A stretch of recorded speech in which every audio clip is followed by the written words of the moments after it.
Well, once again, good morning, everyone. I'm Jeff, and I was watching scrolling on Instagram the other night, and my feed there's a lot of pranks that come up on there. I always laugh when people get scared, so a lot of that stuff kind of floats through, but one caught my eye. In fact, it quite took me. It was a guy who was on the streets of New York. He saw a man who was homeless, and big beard, straggly hair. He kind of was crouched over, sitting on the ground, and this guy walked up to him and sat right down beside him and introduced him. Instantly, the guy is looking at him like very jaded, going, "What are you trying to do to me?" Whatever. And he's like, "Buddy, no, I'm." And he introduced himself. He reached out to shake his hand, and the guy didn't even know if he should shake his hand. He just was, you could tell, like probably a lot had gone on, and he didn't trust many people. So the guy put his hand down, and he just kept talking to him. He's like, "I'm so-and-so, and man, I just saw you here, and you just look like you're just concerned about you. You okay?" Took a little while. He was telling stories, and then the guy started opening up.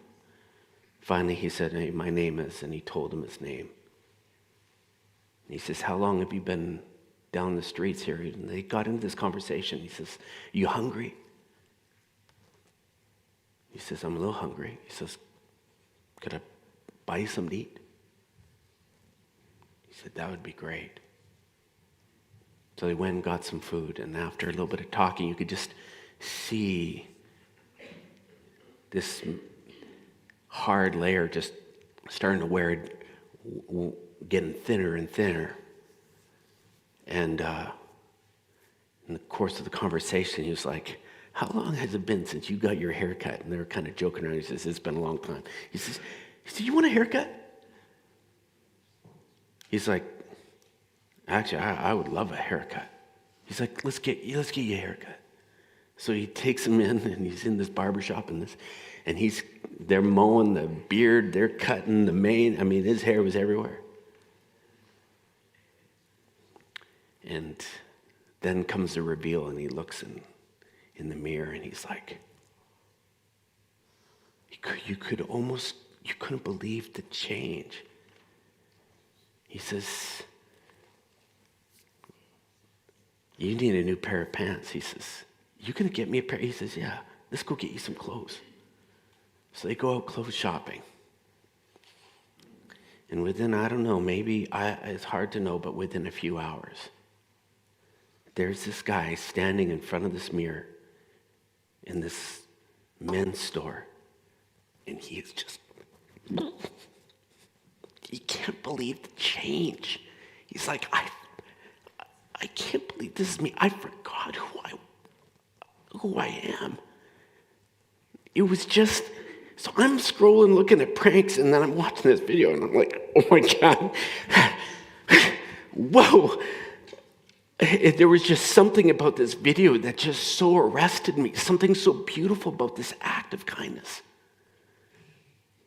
I began scrolling through the comments, and I could tell so many of the people watching this video got just ambushed with emotion to see this man just give time and a few resources to just show this guy, to restore his dignity and to say, "Man, I care about you, and you are lovable, and you're worthy of this." I stood back, and I'm thinking, there's just something about acts like that just seems so sacred and spiritual. You know what I mean? Just the stopping of one's life to notice someone who's maybe in some form of trouble, who's needing something, and just to kind of call it a timeout on my life to say, "Can I help? Could you use a, hey, you all right? And to be able to be willing to part with something of yourself for the sake of another person. I don't care what it is, and I don't care who it is. There's something so divinely sacred about that act, isn't there? I can talk to a lot of people about church and religion and whatever, but when I talk to them about just simply caring for your fellow man, I rarely get anyone that's going, no, that's BS, man. No. The number of people that will look at me and say, that's really what this whole thing is about, isn't it? I say, yeah, I think so.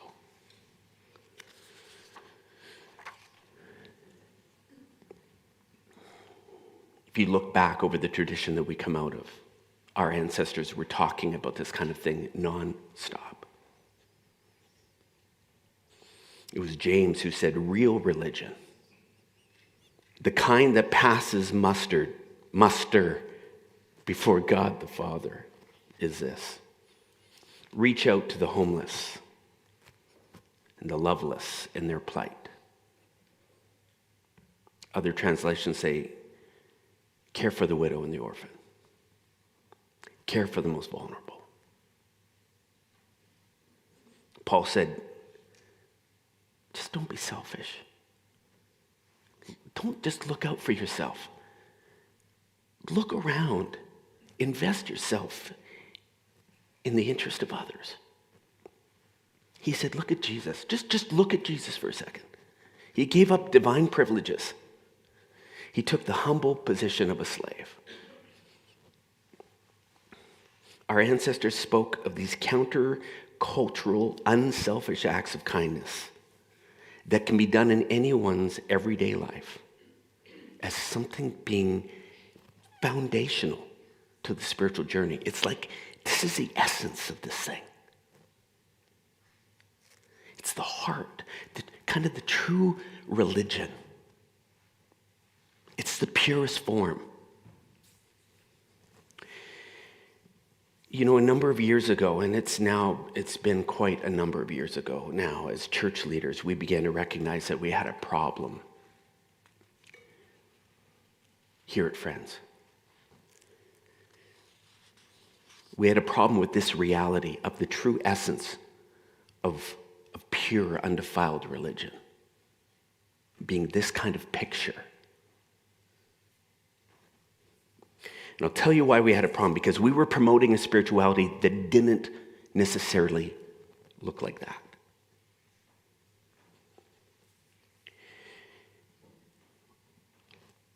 The brand of spirituality that we were talking about and that we were selling was largely about improving the lives of our members.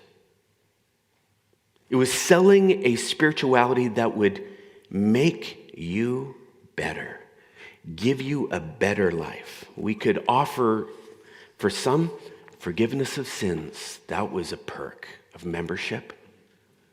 You got a past that you want to let go of? We can fix that for you. Physical and mental well-being. Let's show you how you can experience this. People are going, oh yeah, bring it on. You want more peace? Yeah, we can get you that. Want a little more joy? You're not as happy as you'd like to be? Come on in. You need a loving and safe church family? Well, you've come to the right place. We got programs, folks. Come on in, let's take care of you. We could even offer eternal life. You want to live forever? Came to the right place. Problem was this kind of spirituality that was different than the kind, perhaps, that Jesus really spent time talking the most about. His brand of spirituality seemed much less concerned with membership privileges and perks. In fact, the kind of spirituality that he talked about seemed much more concerned about membership responsibilities that could actually make a difference in our world. We began realizing we were off brand. We were selling something that we're not sure if Jesus was on stage, he would want to be talking about.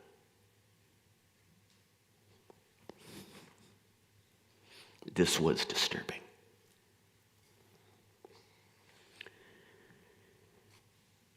I mean, if you just kind of follow the trajectory, the kinds of things that Jesus wanted to talk about in the stories that we read. And one day, man, his followers are coming to him going, look we got to let these people go. You're talking all about, they're hungry. And he goes, why don't we feed them? And they're going, come on, don't be ridiculous. He says, yeah, how about you guys go out and feed them? Another time he's at dinner. It was customary at that time. I mean, you're walking around in dirty roads, oftentimes in sandals. It was customary to wash feet. Jesus did something out of the ordinary. Rather than, the servants walking in and washing feet, he disrobed, put a towel around his waist, grabbed a water basin, and began washing the feet of his followers. His followers are freaking out, going, you're not touching my feet, Jesus, not you, not the rabbi. And he says, you let me wash your feet. Because if you can't get why I'm doing this for you, you don't get what I'm about. The greatest in my kingdom are the servants of all, are the ones who are willing to do this for their neighbor. It's these moments where his followers are like going, it's so countercultural.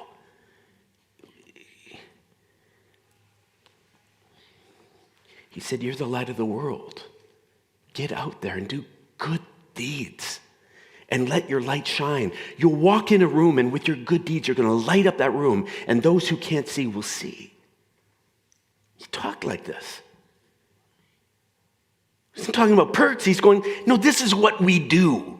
This is what my way looks like. He promoted a spirituality that made other people's suffering his problem.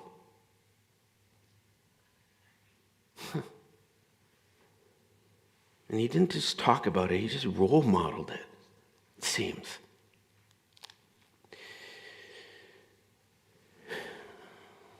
What a stark contrast to a lot of the religion that many of us experienced. And I'll tell you this, as a church leader for many years, I was a part of a movement that was promoting a spirituality that didn't look like that.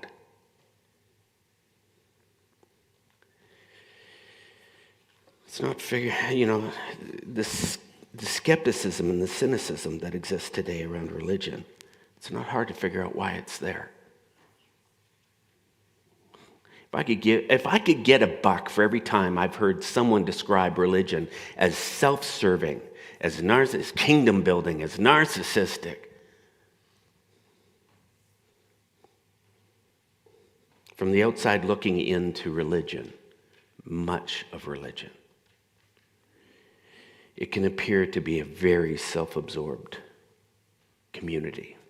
Oh, it's amazing if you qualify to be in it, if you were raised in it, if you were able to kind of follow all the rules and feel like you're a part of it. Oh, it's an unbelievable place.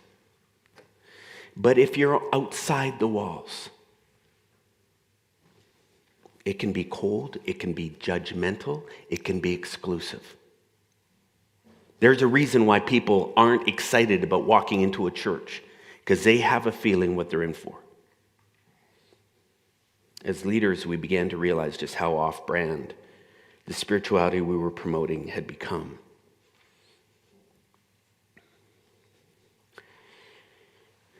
And the more we thought about it, this beautiful, this pure, undefiled religion that just seemed to give a shit about people,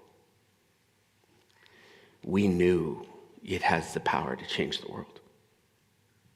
It has the power to change our families, our work environments, our neighborhoods. We said, man, we probably need to make some changes here. We gotta shift things up. So for those of us that have been around for a while, You will know this next part. We wrote a story, and we began telling the story again and again. It was called The Castle and the Well. And I want to tell it again because, like, over the last while, I've been talking to a lot of people. I've been asking, like, what do you think of the word water? The term water, as we talk about taking water, I've had so many people going, yeah, it's a little murky. I'm not really sure what you mean by that. Just like, oh my God. No, we're creeping.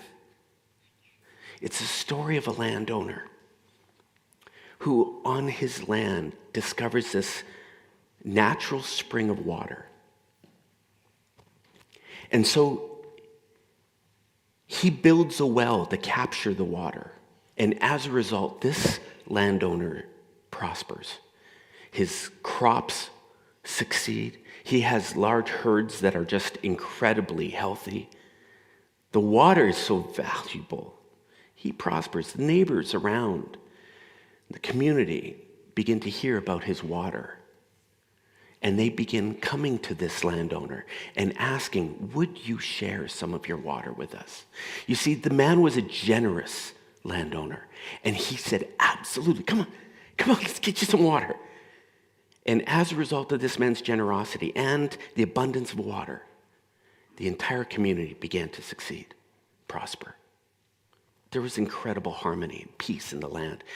People coming in from all over the place, grabbing on and taking hold of this water. One day, business calls, and this landowner pulls his family up, and they move. He keeps the land, and he puts some community leaders in charge of the well. And they move away. And for a while, everything ran as normal. Lots of people coming in, grabbing water, but there came a point where some of those people in charge began worrying that they might run out of water. There was a lot of people coming in. They began thinking about some of the people that were coming from certain neighborhoods, certain parts of coming from too far, and do they deserve it? Some people who had some different records, people that were maybe poor repute, and they started saying, you know what, no, that person, no. And over time, in order to kind of control who was getting what and how much was being given away, they began building a wall around this well. And it was like a stone by stone kind of thing, just trying to control, divert the traffic over here so they can look at us in the eye and we can say yes or no to it. But over time, that wall became a castle with chosen group of people within the castle getting all the water they need. More than what they need. And the surrounding community struggling, dying of thirst. Word got back to the landowner. The landowner can't even believe what he's hearing. He sends his son to investigate. The son shows up and is so upset. He bangs on the wall of that castle. They open up and he says, my father never intended the water to be distributed in this way. He never wanted walls around this thing. They're like, who are you? He says, I'm the son. The son began telling them stories of what life once looked like in this neighborhood. How people used to benefit so greatly from this. How the surrounding community looked so different than it did at this point. Some listening to that son began to get excited about this vision. And they began actually knocking down walls, making more access to the water. In fact, there were some who couldn't travel now to get the water, and they began distributing water out to these people, the community. And all of a sudden, signs of life begin to emerge again. Excitement. Opportunity. It didn't take long for some of those people inside the castle walls to get freaked out again. They're going, uh-oh, here we go. In fact, the fear was so great that they hatched a plan and had the son assassinated And over a short amount of time, those walls got repaired. And life went back to a big castle surrounding the water, where those lucky ones inside could have all the water they would ever need. And meanwhile, the surrounding community would suffer. If we told this story 10 times, we told it 300 times, 500 times. We told it again and again and again. Now, we had people saying, I'm tired of hearing about the castle. We're going to keep telling it. Because for thousands of years, the church has gravitated toward castle building, we believe. We've been promoting the perks of Christianity, of life within the castle walls. Come on in. Shut the door behind you. And let me tell you what life looks like in here, you lucky little...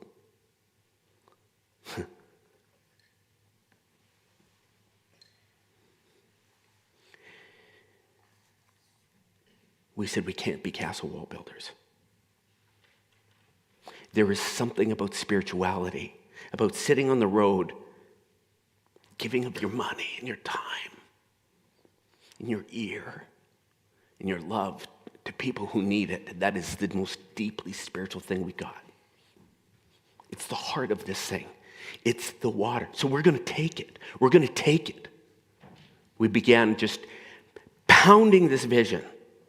If you remember, for all of those that were around, this is years and years ago that we started this. 2004. And people started getting excited. It was out of our water carrying that Project Mexico, which just happened last week, was born. Teams of kids start saying, we can take water. Teenagers saying, we will take water. They give up their spring break, they go down, they build homes for homeless people. They come back going, I made a difference.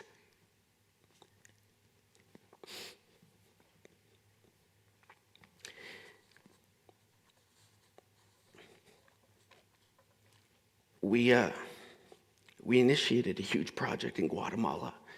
We adopted a village, one of the worst hit areas in the world with chronic malnutrition.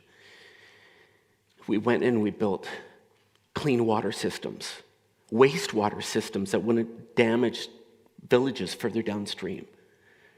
We taught veggie schools and how to use different vegetables that would help their nutrition level. We improved the medical center there. We built classrooms. This is over a 10-year project. We invested hundreds of thousands of dollars.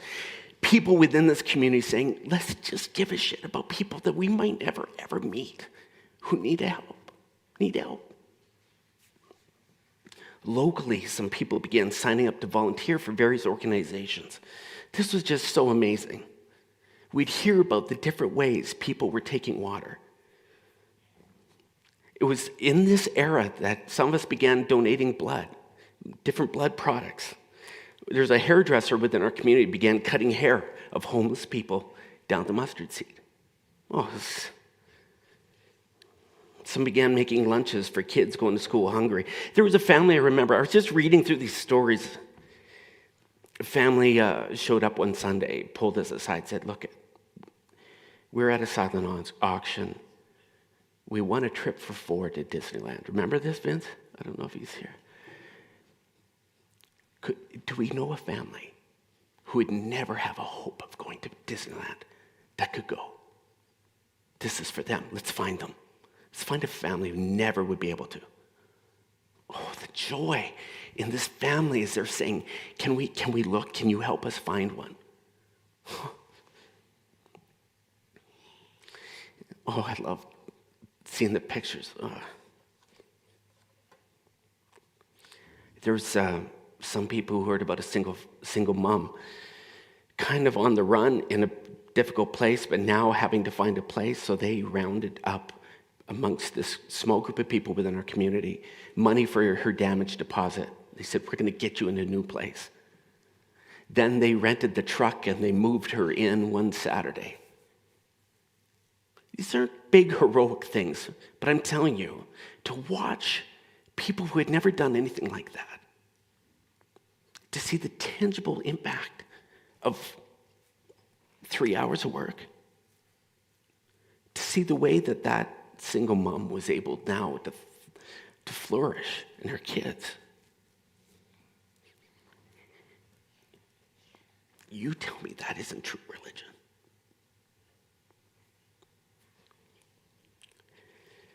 There's a cosmetic dentist in our community. He just said, is there someone that you guys know that could use, maybe they didn't have great teeth. Maybe they're really insecure. Maybe I'll do it for free. If you can point them out, I'll approach. We just saw people all with different skills and talents just going, okay, what could I do? Where could I take water? For us, water became a metaphor to describe anything that we have access to that can be channeled to make our world better. Anything.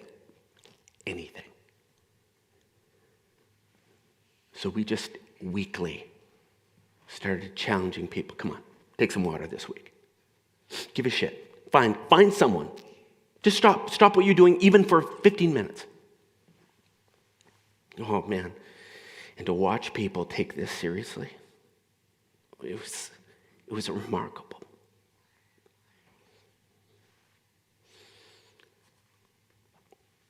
We called this brand of spirituality an action-oriented spirituality.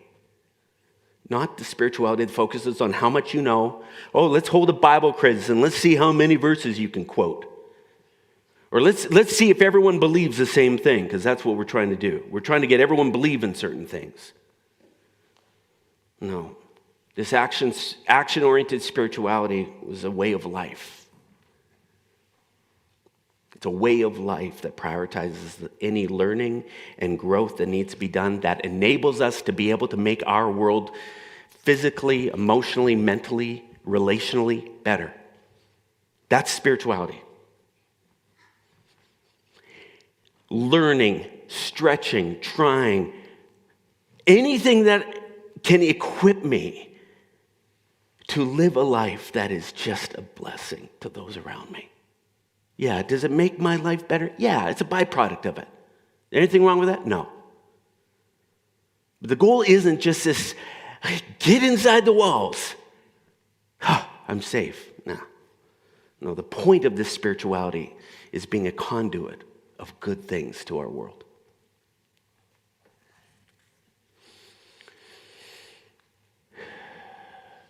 Could there be anything that would bring peace to our world more than people that are just saying that maybe it's not about just me?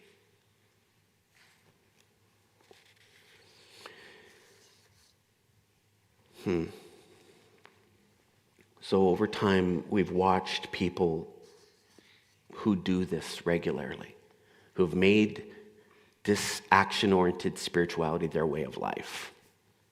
We've watched some of the things that they just have learned to do better and better.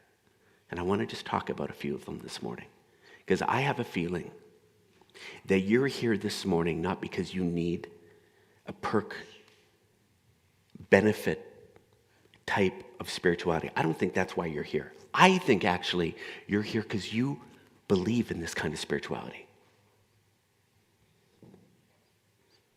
And some of you are doing exactly what I'm about to talk about. One thing that great water carriers do is they're able to notice. They notice things around them. They're observant of situations and people and struggle. They somehow are able to, in the middle of their own pursuit of their own dreams, their own goals, their own challenges, they're able to just kind of get their head up and look around and notice what's going on in the lives of others. They're able to ask good questions. They're able to pick up on nonverbals. Sometimes it's not even what they hear, it's what they don't hear someone say. And they're going, something's spunky over there. and they do a little homework. I want to try something this morning. I want you, just for a second, and even for those that are watching on the live stream or will listen to this podcast, you can do this wherever you are. I want you to just look around this room right now, and I want you to notice the things in this room that are red. I just want you to just notice for a second everything around you. In the room that you're in, maybe you're driving right now, look around. If I was to test you, I want you to be able to point to something and say, oh yeah, I see that red thing. Now I want you to close your eyes. Not if you're driving. Don't close your eyes if you're driving. And I want you to think about everything you just saw that's green. You can open them. I'm pretty sure you're going, what the heck? I didn't notice anything, and I'm going to tell you right now, you didn't likely notice anything that was green because you weren't looking for it. This is the thing about our focus. You can be so tunnel, and I can be so tunnel focused on what I'm needing, what I'm wanting, where I sit in my world right now, my struggles, my pains, my frustrations. And that's all I can see sometimes. When right around you and me, there are water opportunities that are just pregnant, that are needing to be addressed or craving to be addressed. And by just simply changing our focus and going, okay, what am I looking for? Am I looking for green or am I looking for red? In a 15-minute window, 5-minute window, to just observe. The water opportunities are often just right there within our own homes. We can have neglected kids who are sitting on iPads and phones in front of TVs, craving the attention of a parent. We can have partners who feel unheard or neglected or unimportant. We're just not looking. There can be extended family members, siblings, parents who are just struggling in some way, but we're just not seeing the green. We're looking for the red. And all it takes sometimes is just that little shift. If you zoom out a bit more and you're looking, you might notice a neighbor hasn't been coming out as much. You might notice a coworker, an acquaintance you've met who just looks different. You might hear of something, and rather than just glossing over it, you might just ask a follow-up question. It's weird how little effort it takes to see water opportunities when your focus is just on the right thing. But you can get into that point where all of a sudden now they start bubbling to the surface. So the people that do this well, they notice. They just pick up on stuff. But then there's a problem often that happens when all of a sudden you see them. Now the overanalyzing begins to happen. It's like, where would I even start? What could I even do? I would offer, but they'd probably get offended by that. And would it even make any difference? And oh man, I got so much to do. Chatting with Alessandra this week. Just talking through the message that we're doing this week. And she says, well, this reminds me of a song. Why don't you tell them what you told me? This song's called Find These Arms, and I wrote it in processing, trying to help somebody with depression, and kind of that fear of reaching out to somebody, not knowing how they're going to take it, not wanting them to feel judged, and not sure if it's going to come across the right way or how it's going to make me feel, and the fear that goes along with that, and not always. So I think sometimes we don't do anything because we're afraid of what will happen if we do. So we just kind of freeze and don't. What's it called? Find These Arms. I asked them to play it this morning. Maybe you could think about maybe those opportunities in your life that you've maybe seen and you've hummed and hawed and maybe second-guessed yourself out of helping. Beautiful. People that do this well, they wrestle with the complexity of knowing when to make someone else's problems their problem, when to make someone else's suffering their problem. And sometimes, it's not a pretty thing. Sometimes it's just really messy. I don't want to romanticize this morning, because a lot of taking water does not feel good. I'll just tell you that right now. It's not a perk, it's a responsibility of spirituality. It's life-changing, but it is messy. Sometimes you are looking at someone who's wrestling with depression, and they are going to get upset when you try to talk to them, perhaps. Sometimes you're going to reach out, you're going to feel the pull about a situation. Someone has dug their own hole. They've made their own poor financial decisions. And you're wrestling with going, geez, do I help that? Someone made poor relationship choices. You're going, oh, if I help, are they just going to do this again? Yeah, this is part of the wrestle, right? Someone's misplaced priorities. Gee, should I just try to make sure that they understand that first before? What do I do? And so sometimes what we can do is just sit there wrestling into paralysis. And then we say, no, you know what? I'm not my problem. Not my monkeys, not my problem. I'm out. I don't need this hassle. I got enough. This is the typical cultural speak. But to be able to say, just wait a second. Is there something here? Is there something even little I can do? Just something.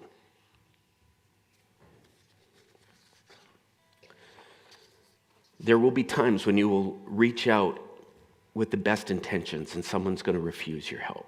Just know it's going to happen. Someone is going to question your agenda. Doesn't mean it was wrong reaching out to help. After helping someone, that person might turn around and ask you for more. That could happen. And you might have to say, I'm sorry. I did what I can. And you might walk away a little irked. You might do something and that person doesn't even thank you. You might give hours to a cause and sit there afterwards going, geez, did I even move the dial a bit? These are the unromantic, unwarm and fuzzy feelings of water carrying. But I'm telling you, it is deeply spiritual work. It's the stuff that lies at the heart of this thing.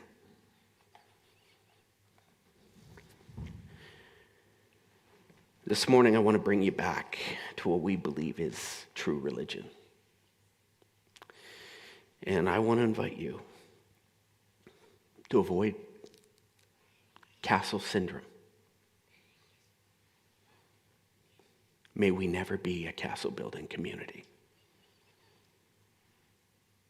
It celebrates all that we have in our little holy huddle. It doesn't give a shit about the people outside the walls.